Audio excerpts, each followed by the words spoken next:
moderation and interviews at panel discussions or conferences, but they kindly agreed to that. AI bot is primarily conducting research, but this was an exception, so really appreciate Userology to partner on this.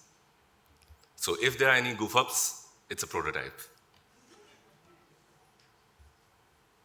I'm delighted to be moderating this session with you today. I'm particularly interested in learning more about what motivated you to start the User Research India initiative. Could you tell us about that? Yeah, it started with this whole reckoning of user research roles in 2022 and 23, which really made me sort of reflect back of where the discipline is heading, what it's going to sort of evolve into, and sort of I had to take a step back and say, what was the history which sort of influenced this discipline and where it's sort of leading from there. So it really started from trying to understand our past. That quote from Theodore Roosevelt in your mini book really resonates here. The more you know about the past, the better prepared you are for the future. It seems to perfectly capture your approach. Absolutely. I think it was a challenging sort of journey of 2-year projects of finding no public documentation on this. So had to really go to individuals to sort of timestamp what were the events which happened across the decades and see, if I could connect the dots and sort of put together a broad mapping through the timestamp of the history of UX research in India. And I think, to be honest, academia should ideally take this up because they can do a much more thorough version of what I've sort of done. This is fascinating work you've done. Before we dive deeper, I'd like to share with everyone the cover of your mini book that captures this journey. Let's take a look at that now. Thanks, Noah. The cover design looks really striking. Could you give us a concise overview of the key milestones in Indian UX research history? What would you say is the most important takeaway?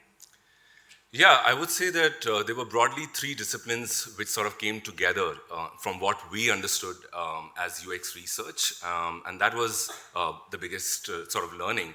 So, Nova, could you pull out an image which summarizes that UX research, those 3 disciplines? Absolutely. I'll pull up that visual aid for everyone to see. It'll help illustrate these 3 intersecting disciplines you're talking about. Yeah, thanks so much. So it really started, market research, which was early in the 60s. That was really the first start of research from what we understood from an industry application. And that sort of merged with the trends around technology, how technology was evolving across the globe, what was imported in India.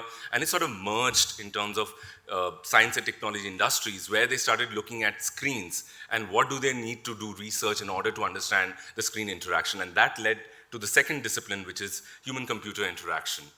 And the third discipline which came together was ethnographic research, where a lot of ethnographers were trying to understand the interaction and the impact of technology on people from a socio-cultural context, which also sort of has influenced how UX research has evolved. That's quite insightful. Going back to what sparked the User Research India initiative, were there additional reasons beyond documenting this historical evolution that motivated you to start this? Yes, it was also to look at it from an ecosystem approach. I think that's something which I enjoy, trying to understand from a systemic lens. So the idea of understanding an ecosystem where there are different sectors which are adopting UX research, how is it evolving, what kind of skill sets are needed, how does research adapt to each of these sectors, what could be the way that these research approach might evolve within these sectors. Understanding overall this ecosystem may give us a better view of how we could influence and shape the ecosystem. I see you've covered both the historical evolution and ecosystem perspectives. Were there any other key motivations behind starting User Research India? And before you answer that, let me mention that I'll be sharing a visualization next that will help our audience better understand all this information we've discussed. Yeah, so let me start with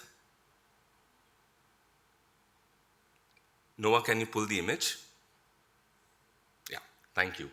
The idea was to map the ecosystem with different sectors, and I think it was starting with research agencies because I think they lay the foundation in bringing early career research professionals into the industry, and they really sow the seed. So it was important to understand the agency ecosystem, and then you have the product tech companies, B2C and B2B, where there are more matured functions which absorb UX researchers. And then you have, the design thinking and innovation labs, firms, which are also doing independent sort of research, but the scope of that research is quite different from how we look at agencies. And we also wanted to look at, of course, the education sector, what's happening with the education sector in terms of user research courses and education modules. And we were also looking at consulting sector, which I think is quite interesting because when you look at management consulting and IT software sort of consulting giants, we're all hiring UX researchers in a big way to build their own products internally, but also to service clients. And last but not the least, the social sector, the nonprofit, which I think is a very exciting space of civic tech, where civil society and technology is coming together.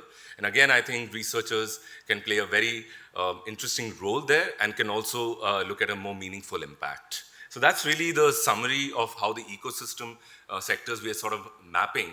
But we'll continue to sort of map more sectors which emerge and look at hiring researchers. For example, government departments, they seem to be also slowly hiring. So I think we'll continue to map and understand this ecosystem as it evolves. That's great to know about all these different sectors. Is this what you're currently focusing your work on? Yeah, sort of, because I think we want to sort of not only map the ecosystem, but we also want to engage the tech stakeholders. I think it's great that we talk amongst researchers, but I think it is absolutely important that we engage larger tech stakeholders, which are business, product, engineers, to help them understand the value of user research and invest in it. So I think the intent is really to engage the larger tech stakeholders. I can see that mapping ecosystems is quite an intense amount of work. Now, focusing on the present, could you share your experience working with growth and mature companies as a research leader? Yeah, absolutely. I think that could be a longer conversation. But if I had to really summarize, I had sort of worked on a framework of how we look at typically research adding value in a business. So, Nova, could you pull out an image on the framework of a company? Yes, let's look at that framework. Yeah, so typically, if you look at a business, there's a revenue angle, then there's a cost, and then that leads to a profit. And in each of these areas, let's say revenue, user research can provide a lot of value in terms of acquisition of users, activation of these users, what are the growth opportunities which we can pursue, and how do we retain them. At the same time, research also adds value on not only the areas which we should pursue, but more importantly, what we shouldn't pursue. And I think that also leads to optimization of resources and the cost to company. It also leads to a higher prioritization of what the company needs to prioritize on. And there is some interesting work which research does also in improving the overall efficiency within the company. It could be from product development, velocity, to some of the areas of cost where they want to be more efficient. And of course, once the company sort of moves towards the profitability, I think there are exciting research opportunities of new revenue channels. How do you increase the value for existing customers and also increase the margins? Nova, can you also pull up the second Absolutely. image? Of course, I'll pull up that visual for you right now. Great. So if I look at companies, typically, startups which are going through different stages, and broadly it's early growth and profitability, and I'll not get into the details, happy to sort of answer some of this, but it's really to sort of understand where the company is, what are their priorities, and sort of aligning to that sort of scope where user research can provide more value.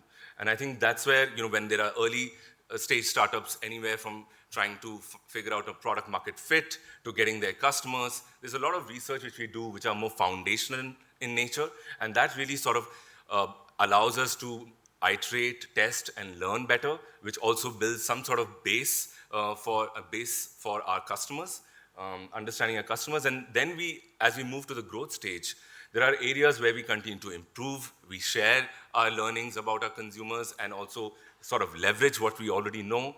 And this also shapes up the company's direction. And I think this is the stage where we can influence better, help company to move in certain directions.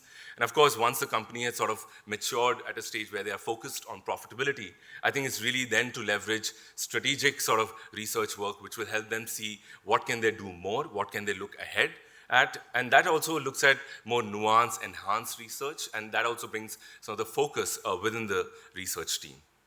So that's really the summary of how I look at the company and my learning in terms of building research teams. But this is really the starting point. Thank you for those insights. Looking ahead, I'm curious about your perspective on how you see the user research discipline evolving in the coming years. Yes, I have talked about it briefly in the book, but I think, yes, it's difficult to predict. But I think my sense from what I see is that there could be a larger insights team where different disciplines would come together, which is market research, consumer research, or UX research, behavioral science, a lot of these disciplines coming together as a single insights team. But maybe, Nova, could you sort of pull out an org structure which will help explain my sort of reason better? Sure, I'll pull up that visualization now.